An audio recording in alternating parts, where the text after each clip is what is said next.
you know, when the world gets turbulent,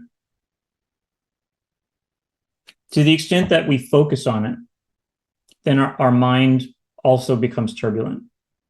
Your mind is really like a kind of unruly dog on a leash that's, big and strong and will drag you here and there and everywhere if you let it, right? And mind, as you surely by now have figured out in all of your metaphysical studies, your mind takes us away from the greater self. You know, I'm not really advocating a kind of bury your head in the sand mentality, but we're also not here to act from mind. We're here to harness mind, right? To make mind our ally, right? Our supporter, to train the mind so that then, we can ride upon it, galloping off into the light, but not to have mind rule us. When we act in our own lives or in the world outside of us, we need to act from the greater self, from the higher self.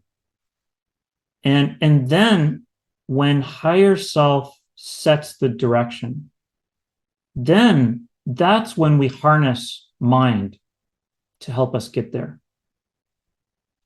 That's when mind can become very useful, right?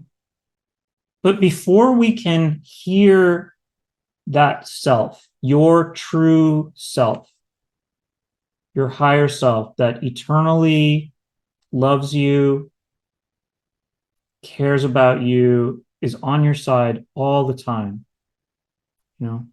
that is the fount of wisdom in your world and source of goodness, before we can hear that self, we must calm the mind. And this means temporarily pulling our attention back from the turbulence and focusing it on the light, right? Focusing it on God, focusing it on ritual, on the quiet that comes after we just pour our heart out and then sit back and listen, on that quiet space from which the answers come to us. Now, as you slow down and calm down and focus your attention very deliberately, as you come into a kind of connection or union with the higher self,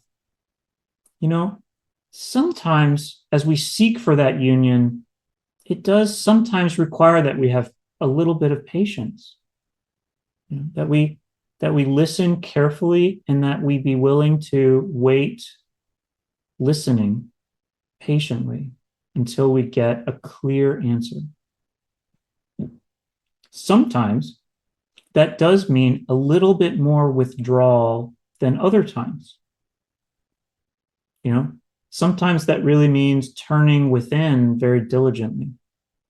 But eventually, you all know from like long years of practice, like eventually you will hear an answer. You will get a knowing. You will feel some guidance. The higher self is always there, holding out a hand, wanting to hug you and tell you that it's going to be okay. And then giving you a clue, right? The promise, which we are continuously told by the great messengers of God or Goddess, and which we learn about in detail in our metaphysical studies, the promise of the light is that it will always show us the next step, our own next step, not necessarily the whole map.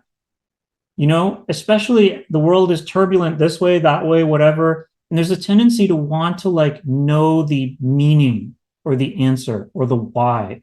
Tell me why. That's not the right question. And it's not the question that's going to yield a fruitful answer. That question is going to yield silence because that question doesn't have an answer, or it's not for us to know the answer. The answer that we are here to know is the answer to the question, oh God, what would you have me do right now? Right now, next, in this next moment. You know, maybe it's like, go give your kid a hug. Maybe it's, you know, those crystals that are sitting on your altar? Lie down and put them on your body. You know? Maybe it's like, hey, you're pretty stressed. Why don't you bake a tray of muffins?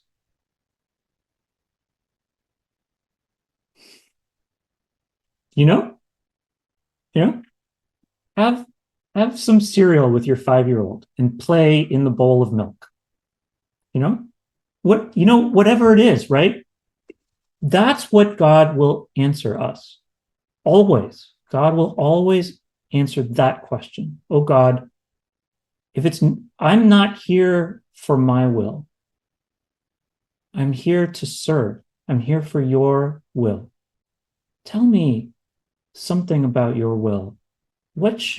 How could I serve best in the next moment? You know?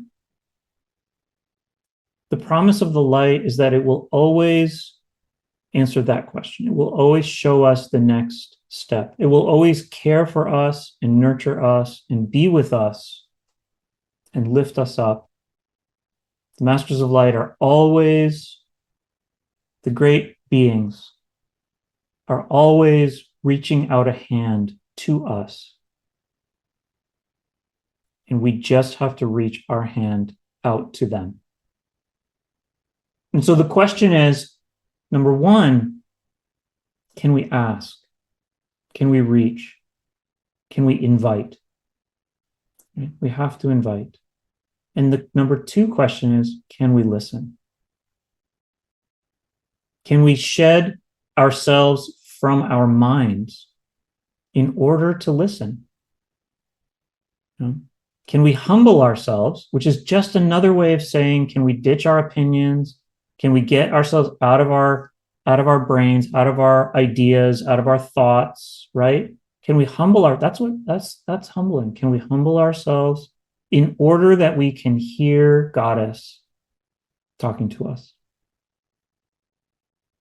And if you had all of your money in Bitcoin and Bitcoin like fell on the floor, I would be telling you the same conversation. Okay, Bitcoin fell on the floor. The only thing there is to do is to ask God, what would you have me do now? Maybe Bitcoin skyrockets and now you're a multi-billionaire. Okay. The only thing there is to do is to ask God, now what would you have me do? Now what would you have me do? Not my will, O God, but thy will.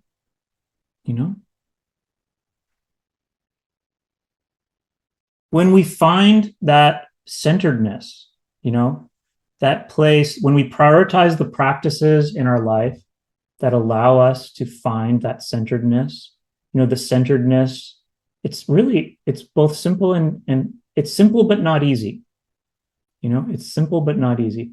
When we're able to find that centered place where we can really listen, then that is also the centeredness we need to act in the world,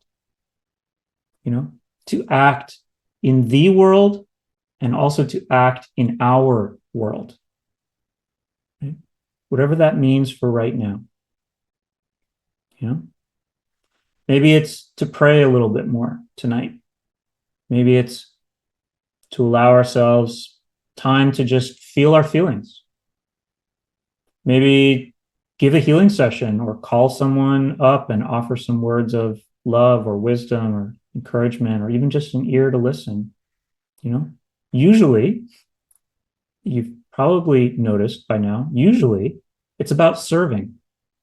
That next action is about serving, either serving ourselves or serving another. And in any case, serving ourselves is ultimately devolves to serving another, right? So it's about exactly what the great master, Jesus the Christ, told us to do. Love one another, love one another as I love you. And every great master of light would tell you exactly the same thing. Every great being would tell you the same thing. Here I am loving you, my love in action. Here is my love in action. I'm talking to you, I'm responding to your prayer. I'm sitting with you in the sanctuary. I'm attending to your toning where you're calling me in, Now you attend to others. Once your cup is full, from the overflow of your cup, let us attend to others together. Right? Right? So then we can act, Then it's time to come back to the mind and invite it to help us in pursuit of this goal, right?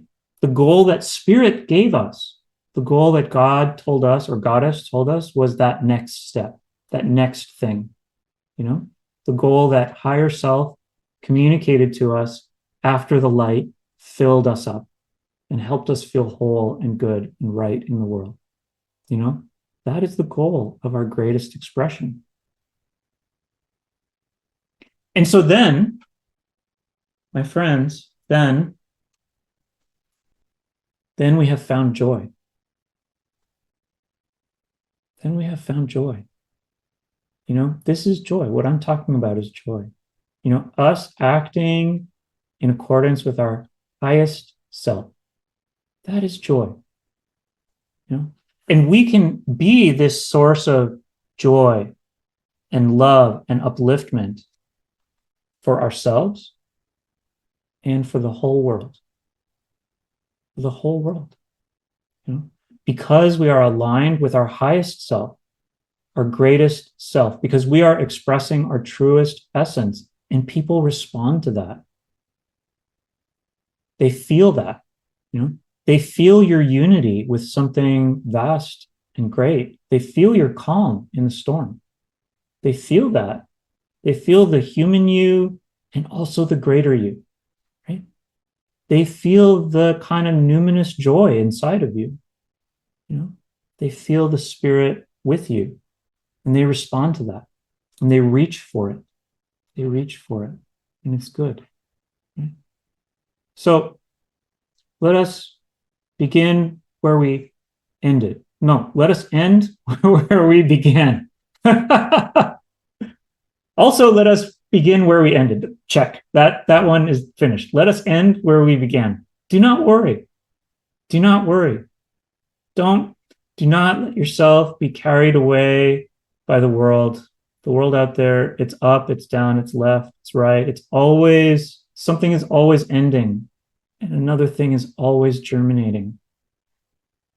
Be like our friends, the dragons, Take that and cling to it so, and then goodbye. Let me be present. Let me be here. Let me be still. Let me soar and have the higher vantage point of Spirit, right? You be the eye of the storm, the calm in the storm, and let first yourself and then others shelter in your calm. Okay? This is what we're here to do. Okay? This is what we're all here to do.